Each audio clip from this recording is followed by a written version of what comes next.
Hi folks, Brian with Anchor Pest Defense, back with a second video in our wasp series. I wanted to talk about foragers and nesting wasps and how to tell the difference between the two. So this spring you'll probably see wasps flying around your home and you're wondering, are they making a nest? Are they just foraging? Are they coming from another person's house, or are they trying to make a nest at my house? I'm going to try to give you a few tips here to help you identify what you're seeing and what's going on. So, a foraging wasp, what does that typically look like?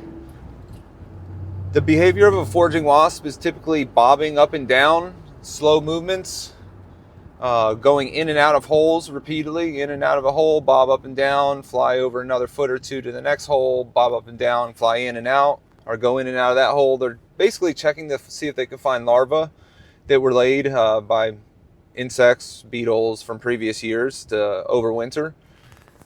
When they don't find them, they just end up moving on. A lot of times, this behavior looks a bit erratic or clumsy, for lack of a better term.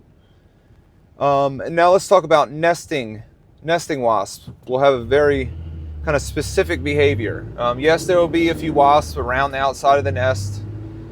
They'll be flying around. Now remember, a yellow jacket's nest inside of the wall, you don't even know it's there. So if you see a few wasps flying around, sometimes you'll think they're foragers, and in fact they're nesters. And here's a way to figure out if they're nesting.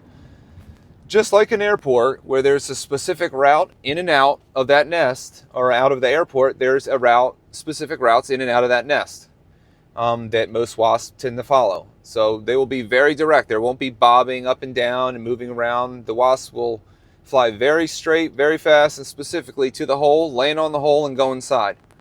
They won't dilly-dally around the hole. They won't, bob up and down. They will go straight in and straight out, straight in and straight out. So if you see that behavior, that means you have a nest in that wall. Especially if there are several wasps going in and out of the same hole. That is not typical with foragers. With foragers, it's typically one wasp that'll go in and out of different holes, not several wasps going in and out of one hole. I hope that helps. If you guys have any questions, just drop them in the comments below. I'll see you in the next one. Bye.